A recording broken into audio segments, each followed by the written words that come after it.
Bismillahirrahmanirrahim.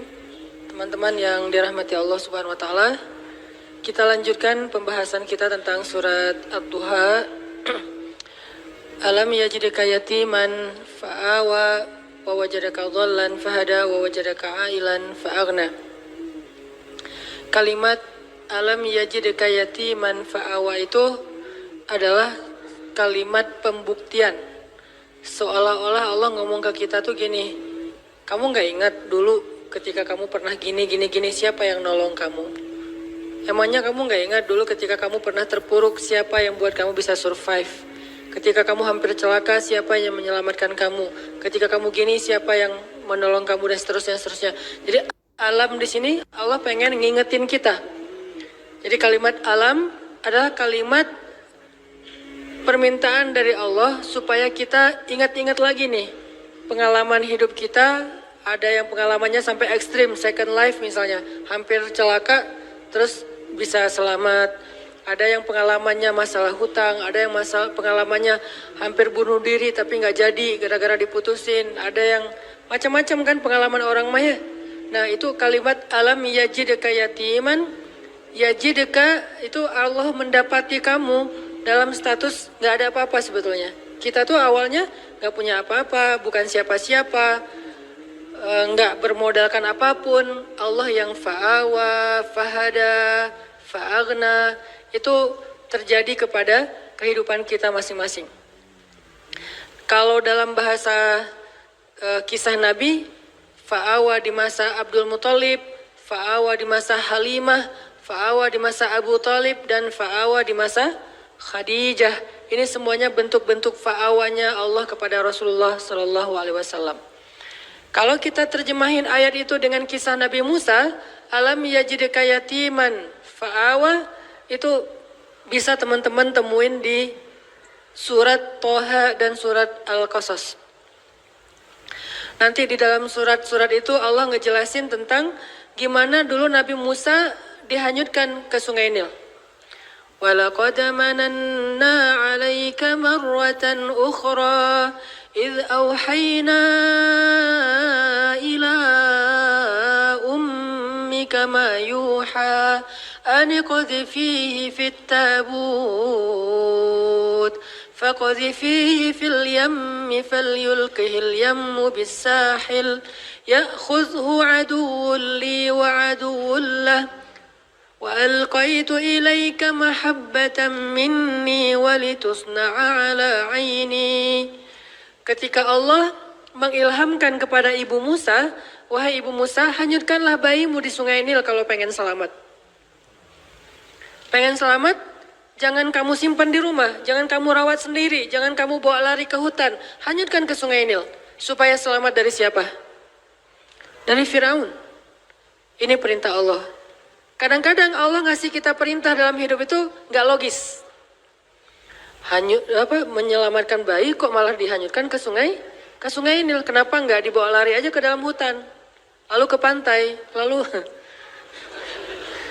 lupa. Kenapa nggak umpetin aja di rumah gitu? Kenapa nggak bikin rumah aja di yang jauh, atau mungkin ibu dan keluarga Musa ngungsi aja ke Madian misalnya, ke luar negeri.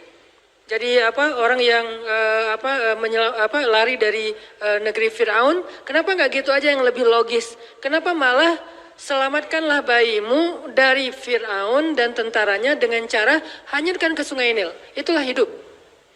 Tidak semua perintah Allah itu kadang kita mengerti di awal, teman-teman. Kita cukup tahu bahwa ini perintah Allah, sami'na wa ata'na. Kalau pengen bahas lebih dalam lagi untuk cari tahu hikmahnya, silakan. Tapi jangan tunggu sampai kita ngerti hikmahnya baru sami'na wa ata'na, kelamaan. Akhirnya kita kehilangan banyak sekali kesempatan dapat kebaikan dari Allah.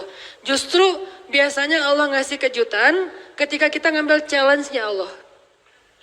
Iman challenge, akidah challenge, tauhid challenge. Challenge-nya apa? Lakukan perintah Allah walaupun menurut logika kita agak aneh. Misalnya, tinggalkan pekerjaan itu. Ya Allah, pekerjaan inilah yang bikin saya bertahan hidup selama ini. Saya beli rumah, beli mobil, saya punya tabungan sekian gara-gara kerjaan ini. Udah tinggalin aja. Terus nanti saya kerja apa? Tenang, Allah yang gantiin. Terus gimana Ustadz? Jalannya dari mana Ustadz? Allah tahu jalannya, kita doang yang nggak tahu. Kalau kita nggak tahu bukan berarti Allah nggak tahu kan? Kita yang nggak tahu, Allah tahu. Karena Allah alimun, basirun, khabirun. Maha tahu, maha melihat, maha teliti, latifun, sami'un. Allah maha kuasa. Jadi kalau kita nggak tahu caranya, bukan berarti dia nggak bisa. Serahin aja sama Allah. Ketika kita serahin sama Allah, Allah nggak mungkin ngecewain kita. Kenapa? Allah nggak pernah ngecewain hamba. Kita aja ke teman kalau udah diserahin satu amanah, kita berusaha untuk bikin dia terkesan, nggak sampai bikin dia kecewa. Apalagi Allah. Hanyutkan bayimu ke sungai Nil supaya selamat dari Fir'aun. Setelah Allah kuatkan hati ibunya, akhirnya karena ibunya soleha, hanyutin bayinya ke sungai Nil. Berharap selamat dari Fir'aun. Cuman nggak bisa lepas juga, pakai kakaknya yang jadi pengintai gitu, nyari tahu adiknya hanyut kemana, ngalir, bukannya ke negeri yang jauh, bukannya ke Sudan kayak atau ke luar negeri kayak kan Sungai Nil itu membelah berapa negara ya, bukan sampai ke luar negeri, nggak lama kemudian malah masuk selokan yang mengarah ke tempat pemandian pribadinya Fir'aun. Ini makin gak logis nih. Luar biasa cara Allah tuh. Allah luar biasa cara membuat skenario-nya tuh keren banget. Masuk ke selokan itu, kakaknya Musa makin khawatir. Gimana dengan adik? Dia masuk ke selokan itu. Langsung dilaporin ke ibunya. Di surat Al-Qasas dikisahkan ketika ibunya tahu Musa hanyutnya ke dalam selokan yang mengarah ke pemandian khusus Fir'aun, hampir copot jantung ibu Musa. Hampir copot jantung ibu Musa. Kenapa? Bisa dipastikan bayi ini akan ditemukan oleh para dayang-dayang Firaun dan kalau ketahuan Firaun pasti akan dibunuh. Ini ujian luar biasa. Tapi ini challenge-nya justru di situ. Ketika kita berhijrah, ketika kita ngikutin cara Allah, awalnya terlihat, ya Allah, kok gini ya? Kok jadi gini ya? Kok malah masuk ke selokan ini ya? Kan gitu ya, ada kejutan-kejutan kecil gitu awal-awal kita berhijrah. Baru aja kita halalin, putusin. Akhirnya putusin, dia langsung jadian sama orang lain. Kan itu berat banget ya. Dia kayak mudah banget gitu move on dari kita. Padahal kita mutusin itu cuman gertak doang biar dia mau halal gitu. Siapa yang takut kata dia. Akhirnya jadian sama orang lain. Itu tuh berat banget. Saya tahu rasanya.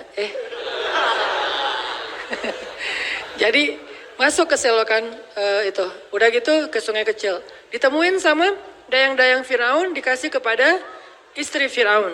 Qadarullahnya Allah udah kasih persiapan bahwa istri Firaun belum punya anak. Sehingga ketika dibuka tuh tabut, keranjang yang ada bayi Musa, dibuka dilihat oleh istri Firaun. Allah bilang di surat Toha, wa alqaitu ilaika mahabbatan minni. Aku masukkan untukmu cinta dariku. Maksudnya apa? Tiba-tiba istri Firaun jatuh hati kepada bayi Musa. Siapa yang bikin dia jatuh hati? Allah. Sebagaimana Halimatus Sa'diyah jatuh hati kepada bayi Muhammad untuk menyusuinya secara gratis, begitulah istri Firaun jatuh hati kepada bayi Musa dan mau mengangkatnya sebagai anak tanpa bertanya siapa dan dari mana asal usulnya. Wa alqaitu ilaika mahabbatan minni. Gini cara Allah nolong hambanya. Fa'awanya tuh Allah datangkan orang yang mencintai kita. Tiba-tiba ada aja yang anggap kita kayak keluarga barunya. Pernah kan kita merantau, tiba-tiba di perantauan kita nggak kenal siapa-siapa, dapat keluarga yang sebetulnya dia nggak kenal dengan kita, dia nggak tahu background kita, basic kita, dari mana asalnya. Pokoknya dia tiba-tiba kayak sayang aja gitu sama kita. Saya di Mesir juga gitu, tiba-tiba ada aja orang Mesir yang sayang sama saya sehingga dianggap kayak anak angkatnya. Kamu kalau butuh apa-apa bilang ya, kamu kalau butuh apa-apa bilang. Setiap awal bulan, dan beliau siapa? Profesor lah gitu, dosen Al-Azhar. Kan banyak banget kemudahan gara-gara ada dosen, profesor, senior, kayak Allah jadikan tertarik kepada saya, senang. Kamu kalau butuh apa-apa bilang ya. Terus pas awal bulan dapat gaji langsung datengin, nak kamu udah beli buku? Belum, kasih aja. Udah sih, cuman kayak kurang aja gitu kan ya. Belum, wah ini beli buku, kasih beli buku. Terus kalau dia lagi panen, di Mesir itu namanya adas. Adas itu kayak kacang hijau kita tapi warnanya oranye. Jadi fungsinya kayak kacang hijau menghangatkan tubuh, bagus. Biji-bijian, kalau lagi panen adas, dia langsung bawa beberapa karung ke rumah tuh. Nih adas buat kalian, panen anggur, panen apa, segala macam buah-buahan di kebun dia tuh dibawa ke rumah kita. Kenapa? Wa alqaitu ilaika mahabbatan minni. Allah yang bikin dia jatuh hati kepada orang ini.